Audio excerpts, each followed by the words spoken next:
The development of rational thought was a process that started when some thinkers decided their mythical explanations for things just really didn't make sense. Most of the citizens never gave up those myths, but thinkers continued searching for explanations. And that's what we would say would be the greatest achievement of the Hellenic age, philosophy. They originated, defined, and applied reason socially and politically.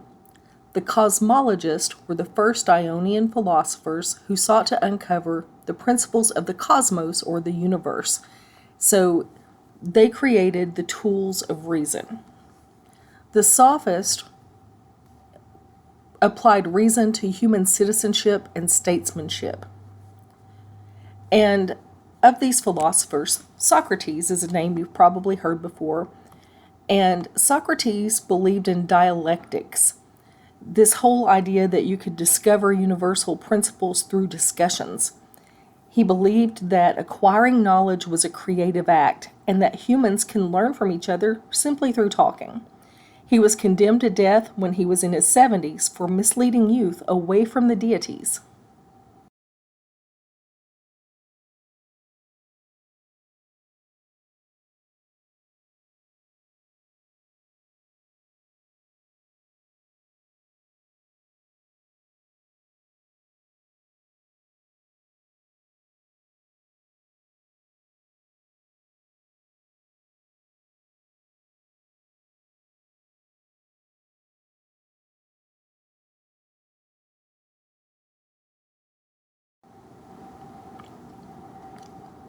Another philosopher in the Hellenic age was Plato, who created a system of philosophy that included nature and the social world.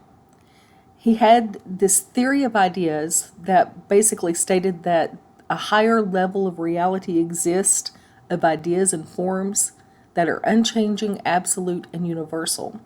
But the most important thing that we get from Plato is the idea of the just state. Plato said that if humans are to live in an ethical or just life, that they must do so as a citizen of a just state. So, if you want to have good citizens, you must provide a good government. In an unjust state, their souls would mirror the unjust. So, in a corrupt government, people are corrupt. In a good, solid government, then the citizens would reflect that. The two most important things to remember about Aristotle is that he taught moderation. He said that people should avoid extremes and be rational, and rationality meant moderation. And in terms of political thought, Aristotle realized that you can't take the human out of people, that passion is a very human thing. And so you can't take human passion out of politics or out of life in general.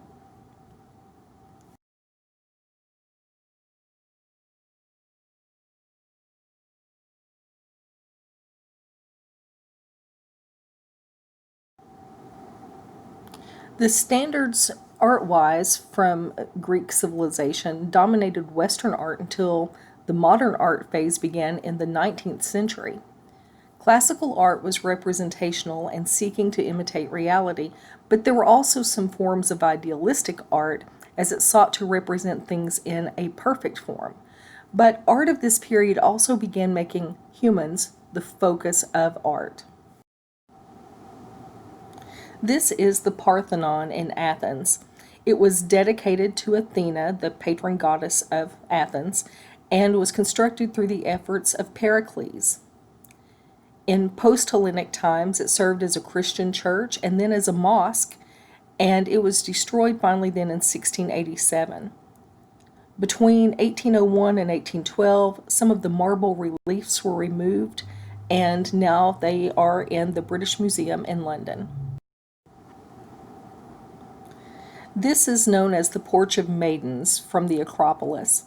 The architect incorporated the human form as a functional element in a rationally organized structure. So that means these maidens that you see here are actually columns. You'll notice too that they have the right knee bent as though they're moving forward, which was also part of the art of the time that demonstrated symbolically progress, walking forward. The balance and harmony of the Portrait Maidens marries humanity with art. This bronze statue of Zeus dates back to about 460 BC, although it was actually found in 1926 off the Greek coast. You can see that its body looks very lifelike, very muscular, and which would be very fitting of Zeus, who was the god of the gods. Poetry and drama during this time period portray both strengths and weaknesses of humans. And they really start to focus on the fact that individuals are free to choose, which of course creates a lot of plot opportunities, right? They're either free to choose greatness or they're free to choose disaster. So that brings about an interesting twist in drama. Herodotus is known as the father of history because he sought to understand the events of the past based on the motivations of the actions that caused them. So basically what that's saying is that Herodotus was trying to understand the past in its context, which is one of the goals of this class even today. Now, just because he was trying to understand the motivations and what actually happened doesn't mean that there wasn't still some mystery and some divinity included in this history at this time. Thucydides looked for social forces and human decisions behind events. So those are two people who are important to the development of historical thought and research. This sculpture features Alexander the Great on horseback.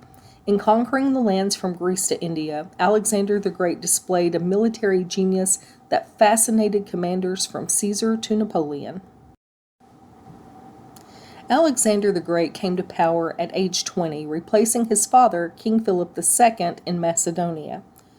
Young Alexander was tutored by Aristotle, who sparked in the teen an interest in literature, science, medicine, and philosophy.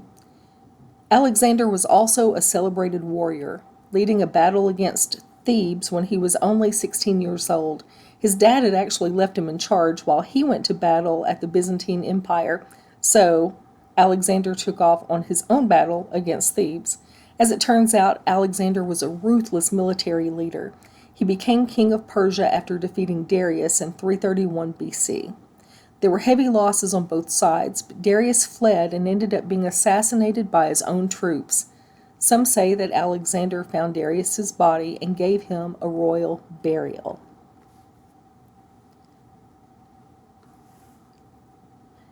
Alexander's empire was so vast that he cut it into 3 pieces and appointed generals from his army to rule over each one. We saw the same thing in Persia. The empire was so large that governors were appointed over each one.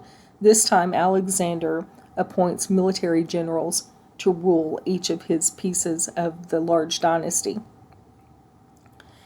And we see from this time period something developed called cosmopolitanism.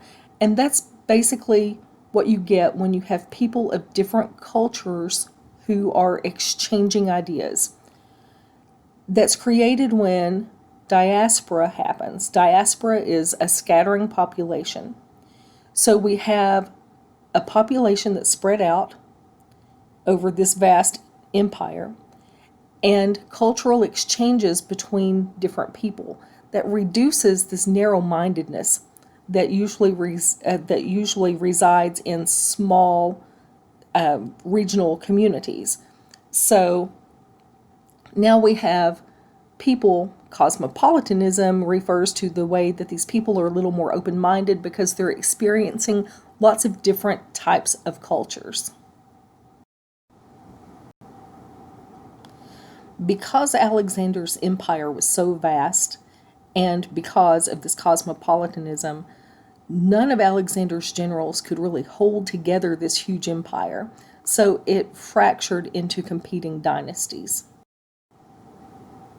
I want to point out a new word here. This title is Hellenistic Thought and Culture. We know that Hellenic is Greek. Hellenistic then would be Greek-like, Greek-ish, if you will. So this is Greek-ish thought and culture. Polybius was a Greek aristocrat who wrote about history, and he theorized about the rise of Rome. He said that Rome was successful because they had this concept of separating powers, and that concept was seen as so vital to the rise of Rome that our founding fathers included it in the U.S. Constitution. Also, in terms of philosophy, I'd like to mention Epicureanism and Stoicism. Epicureanism was the freedom from pain through moderation and prudence. Epicureans believed that citizenship was not required for personal happiness. So, didn't have to be a citizen in order to be happy. Stoics, believers who practiced Stoicism, believed that all people, including slaves, were humans and that the law of nature applied equally to everyone. So you kind of see two different thoughts developing there. Citizenship's not required for happiness in Epicureanism. At least it says that everyone can be happy, right? But Stoicism says that everyone deserves the same rights. Where we had many Hellenic artistic values focusing on the ideal, like the statue of Zeus that you saw recently, we see also this realism that's developing in this time period, and this Hellenistic sculpture depicts that. This is the old market woman from the 2nd century BC. You notice that she's got stooped shoulders. I mean, she's missing her arms, obviously, which would have probably been holding this basket, but you can see she's drooped and her head is turned down. She looks really tired. There again, she has this leg out, though. She's balancing, and she seems to be moving forward. So I think it's interesting to see both of those kind of features start falling into place in Hellenistic art.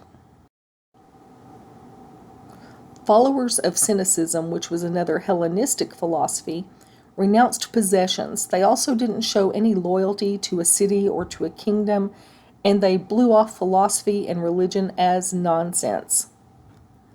They often wandered from place to place, and this image is a relief that depicts an itinerant cynic.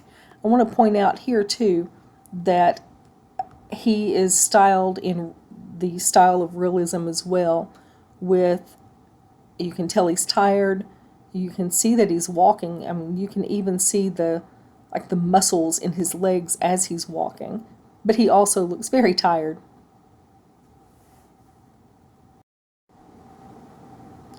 Ultimately, the Greek achievement was reason, freedom, and humanism.